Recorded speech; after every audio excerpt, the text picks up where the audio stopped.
Bonsoir. Bonsoir et bonsoir à vous tous. C'est une semaine encore riche en actualités qui s'achève avec, pour commencer, les excellents résultats du baccalauréat. 100% de réussite notamment pour le bac général à Monaco, avant même les oraux de rattrapage. De nouveaux allègements des restrictions sanitaires sont intervenus. Samedi, les établissements dansants ont été autorisés à rouvrir leurs portes à la plus grande joie de leurs propriétaires qui souffraient d'inactivité depuis 16 mois pour certains. Et le nouveau président de l'UQAM, l'Union des commerçants et artisans de Monaco, a été officiellement présenté. Il s'agit d'Alexandre Pasta. Dans l'actualité culturelle, le Fort Antoine a accueilli le chroniqueur musical Alex Jaffré, sans oublier le sport avec le meeting Herculis EBS 2021 et la conférence annuelle de la Fédération automobile internationale qui a choisi Monaco pour se réunir. Et pendant ce temps-là, au Canada, un dôme de chaleur rend l'atmosphère étouffante. Un spécialiste du climat nous a expliqué comment nous en étions arrivés là. C'est le best-of de la semaine et c'est tout de suite. Bien, la réalité qu'on observe un peu aux quatre coins du monde confirme malheureusement chaque jour ce que les projections du GIEC avaient prédit il y a de cela 20 ou 30 ans. À savoir que nous avons déjà gagné à peu près 1,2 degré Celsius de température par rapport à la moyenne des températures de l'époque pré-industrielle, que d'ici une quinzaine d'années, nous atteindrons 1,5 degré et que la concentration de gaz à effet de serre dans l'atmosphère, qui donc provoque ce réchauffement de température, atteint désormais 420 parties par million. Nous savons que si nous devons limiter le réchauffement climatique à 2 degrés d'ici la fin du siècle, ce qui est l'objectif de l'accord de Paris, nous devons absolument stabiliser cette concentration à 450 parties par million maximum. Ce qui m'étonne effectivement, c'est l'accélération de ces phénomènes. D'habitude, les records de chaleur sont battus de quelques centièmes ou quelques dixièmes de degrés. Ici, le record de chaleur au Canada est battu de 4 degrés d'un coup. Et il faut comprendre que le changement climatique va véritablement exagérer, exacerber et aggraver des phénomènes que l'on connaissait déjà par le passé. Le phénomène des dômes de chaleur existait déjà, bien entendu, avant le changement climatique, mais il s'en trouve exacerbé ici. Et évidemment, nous aurons le même type d'épisode en France et à Monaco. Aujourd'hui, un des leviers principaux, c'est la question des finances et des investissements. Aujourd'hui, il y a encore énormément de projets qui investissent dans des énergies fossiles. Et j'ai envie de dire que tant qu'il y aura de tels investissements, environ 6% du PIB mondial qui continue à être réalisé dans les énergies fossiles, on ne pourra pas véritablement s'extraire des énergies fossiles. Je dirais que je suis modérément optimiste. De toute façon, il faut bien se dire que c'est une question qu'on n'a pas le luxe de se poser. Les passagers qui étaient sur le Titanic ne se demandaient pas s'ils étaient optimistes ou pessimistes quant aux chances de s'en sortir. Cela étant dit, je dois dire que je suis un peu plus optimiste maintenant que je ne l'étais il y a 3 ou 4 ans. Et je suis davantage optimiste en ayant vu les mobilisations des jeunes et en ayant vu comme le changement climatique était désormais devenu un enjeu politique, un enjeu de choix politique. Mentalement, en vrai, c'était très difficile, mais on s'est toujours accroché au fait qu'on a une équipe qui est très soudée ici. On avait les clients qui nous soutenaient parce que voilà, ils avaient qu'une hâte, c'était de revenir. Donc on s'est tous motivés ensemble et c'est ça qui a permis qu'on ait tenu autant de temps. Et on s'est toujours dit, de toute façon, il y a un après, donc il fallait tenir bon. Surtout là, ces dernières semaines, ça devenait difficile parce qu'on sentait que la situation allait de mieux en mieux, mais ce n'était pas encore gagné. Donc c'est vrai que c'était encore très très difficile. Et là, c'est vrai que c'est une délivrance. Ouais. Alors, je crois qu'il faut remettre les choses dans l'ordre. Cette crise nous est arrivée dessus vraiment d'une façon énorme, terrible, pour le monde entier. Les commerçants n'étaient pas prêts à ça. Aujourd'hui, ce qu'ils attendent, évidemment, c'est un retour d'une clientèle internationale qui viendra se rebalader dans la principauté, qui viendra redépenser de l'argent chez nous. Si on prend par ordre, nous avons tout l'événementiel, tout ce qui est congrès. Alors ça, c'est pas du commerce, mais quelque part, ça impacte aussi sur les commerçants qui sont touchés. Donc il faut que déjà tout cela reparte pour qu'après ça se répercute dans nos magasins. Nous ne devons pas être dans l'œil du cyclone, nous devons faire attention. Les commerçants doivent faire preuve de patience Je comprends, je le sais, qu'il y en a qui sont en colère. Je suis tous les jours apostrophé dans la rue en me disant « Alexandre, tu sais, les mesures, ça nous bloque, ça, ci, ça, là ». On le sait, le gouvernement est au courant, l'UQAM, le Conseil national, tous les jours nous sommes en dialogue avec eux, on est conscient du problème.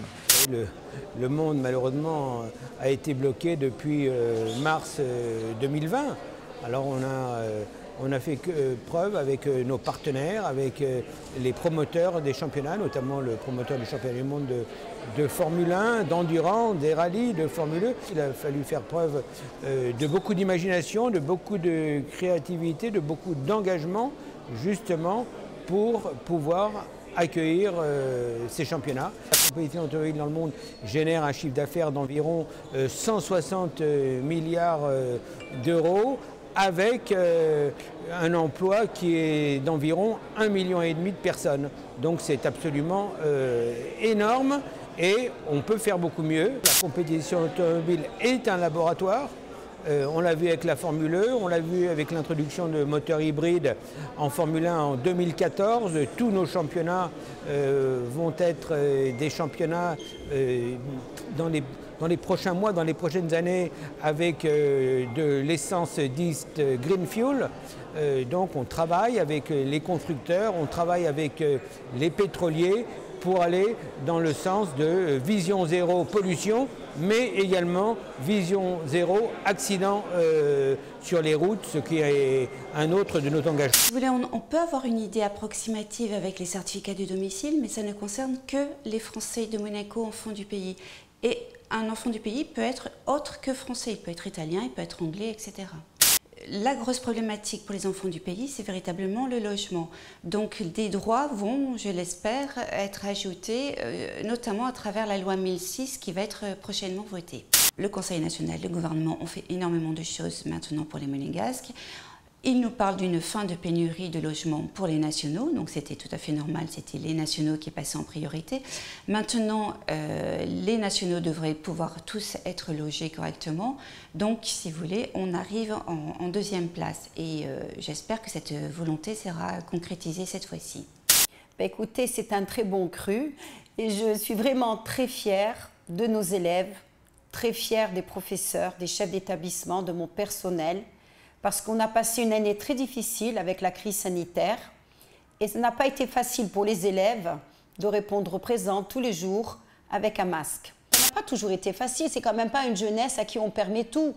Quand on passe son baccalauréat, généralement, bon, c'est sûr, on passe le bac, mais on est insouciant, on peut pratiquer du sport. Ils ont été quand même, sauf les classes de terminale, bien entendu, les classes d'examen, pratiquer du sport en dehors de l'école.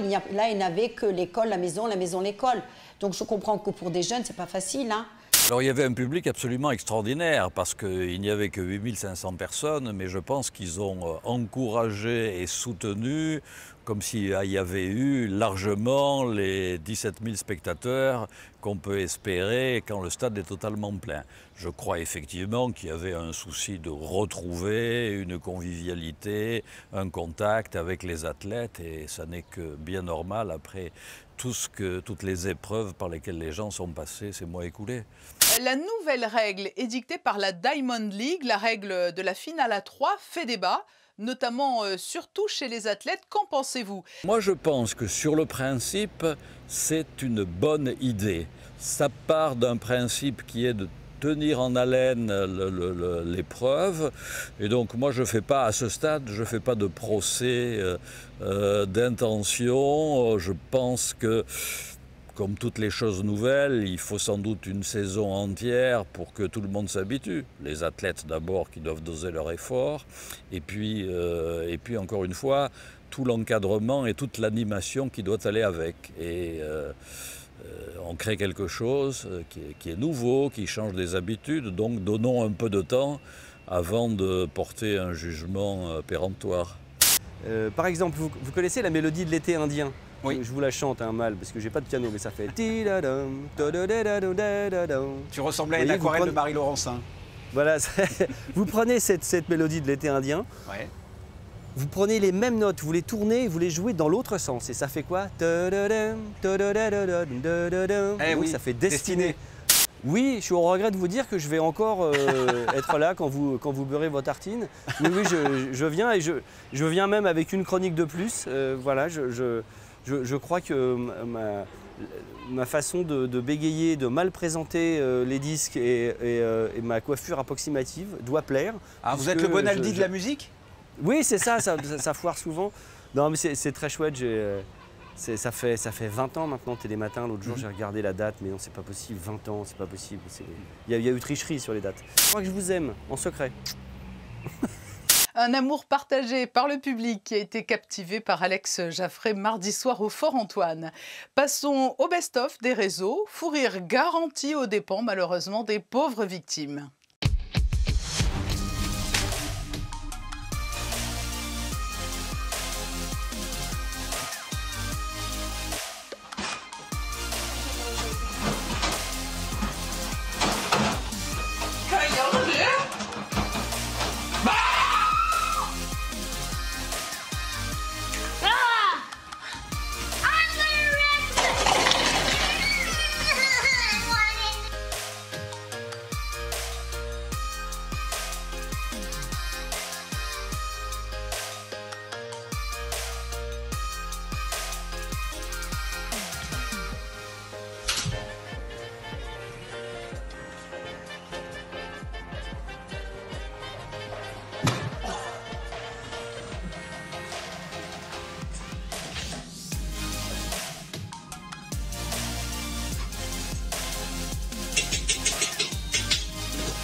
Et oui, à trop jouer. Ainsi se referme ce best-of de la semaine. Demain lundi à 19 h, vous retrouverez Fabien Bonilla. Je vous souhaite une très belle et douce soirée.